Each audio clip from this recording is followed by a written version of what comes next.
Kabar baik dari Arab Saudi membuka pintu bagi jemaah umroh internasional. Sejumlah syarat diberikan untuk diikuti. Bagaimana detailnya dan apakah calon jemaah umroh dari Indonesia bisa melaksanakan ibadah umroh nanti? Kita tanya kepada PLT Dirjen Penyelenggara Haji dan Umroh Kementerian Agama, Hoirizi. Assalamualaikum Pak Hoirizi. Waalaikumsalam warahmatullahi wabarakatuh, Mbak Sister dan pemirsa Kompas TV yang saya cintai.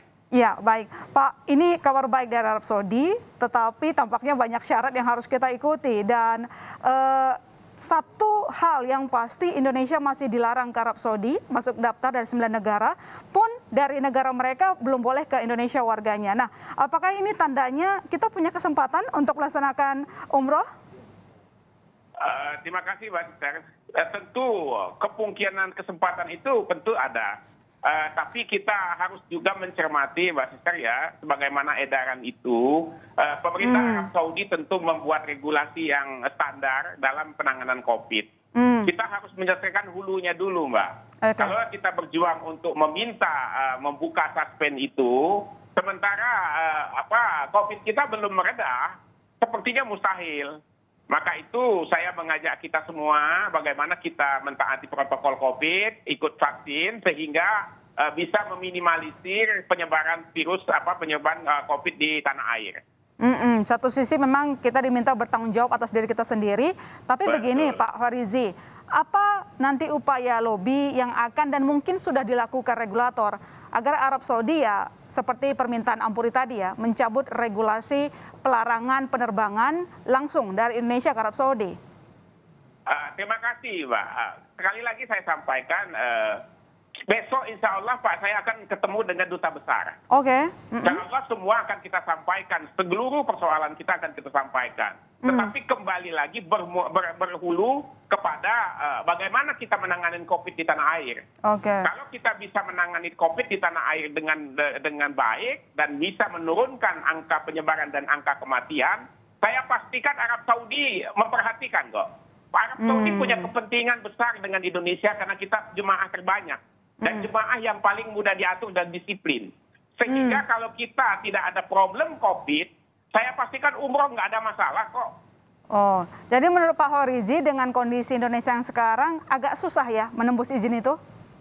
Saya agak meragukan, Pak. Kenapa?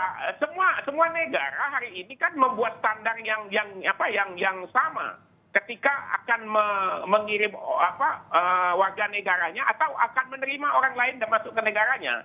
Kalau COVID itu masih dalam suasana yang cukup tinggi.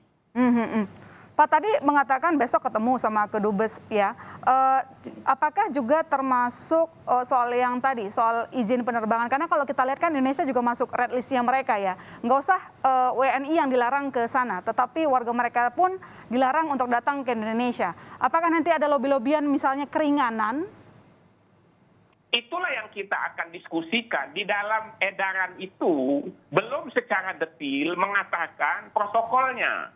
Ya, dia baru garis besarnya saja dan bukan untuk umrah, untuk orang yang akan berkunjung ke Arab Saudi. Maka diberlakukan beberapa instrumen, beberapa aturan. Nah, inilah besok yang akan kita minta penjelasan kepada duta besar. Apa sih yang diinginkan di dalam penyelenggaraan umroh ke depan? Yang penting bagaimana kita bisa mendapat kesempatan untuk mengirimkan jemaah kita ke Arab Saudi.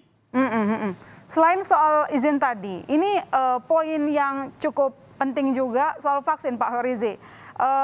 Di sana kan disebutkan ada 4 merek yang diizinkan begitu. Nah, ini bagaimana nanti proses negosiasinya? Karena kan orang Indonesia juga banyak menggunakan vaksin Sinovac misalnya, Sinopharm juga.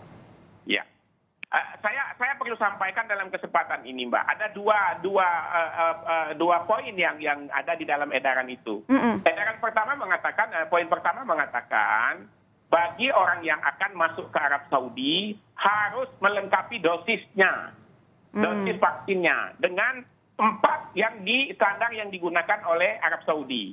Tetapi di poin kedua dia mengatakan bagi jemaah yang tidak menggunakan vaksin itu, maka dia harus ada sertifikat yang dilegalisasi oleh Kementerian Haji negara yang bersangkutan. Oke, berarti saya ulangi lagi Pak. Tadi Anda mengatakan besok akan bertemu dengan Ya. pihak sana. Cuman mungkin secara detail di sini yang diminta masih diminta penjelasan detail soal regulasi ya, bukan sampai ke lobinya. Tentu, Mbak. Kita ke sana kan pertama dalam langkah diplomasi, lobby, koordinasi, dan seterusnya. Karena kita dengan Arab Saudi ini, Pak, negara ini negara Muslim sama dengan kita. Ya. Mereka lebih mengedepankan ikatan emosional daripada diplomasinya. Maka besok saya akan berusaha melakukan pendekatan emosional dengan duta besar agar bisa saling memahami apa yang terjadi di Indonesia dan apa yang terjadi di Arab Saudi, sehingga kita bisa menyatukan persepsi antar sesama Muslim. Kalau misalnya dari hasil lobby tersebut, kalau saya kembali pernyataan Ampuri tadi kan mintanya untuk izin penerbangan langsung ya, larangan tersebut dicabut. Yang kedua soal vaksin. Kalau misalnya nih Pak tidak diaminkan hal tersebut, maka apa nanti solusi dari pemerintah? Karena Ampuri bilang kalau sampai harus karantina 14 hari, nanti ongkos untuk umroh juga makin mahal. Itulah makanya Mbak, edaran itu harus kita diskusikan, harus kita komunikasi dengan kawan-kawan penyelenggara. Ya, di dalam edaran itu ada 3 poin yang penting harus kita sikapi. Poin pertama adalah tentang suspend, poin kedua adalah tentang vaksin, nah poin ketiga tentang protokol. Ketika kita bicara tentang protokol ini ada 2 hal yang harus kita perhatikan. Pertama adalah menyangkut biaya. Yang kedua adalah menyangkut lamanya perjalanan. Kalau nanti kita terpaksa melaksanakan karantina 14 hari, berarti kita berangkat umroh itu tidak kurang 37 hari. Hampir sama dengan haji berarti kan.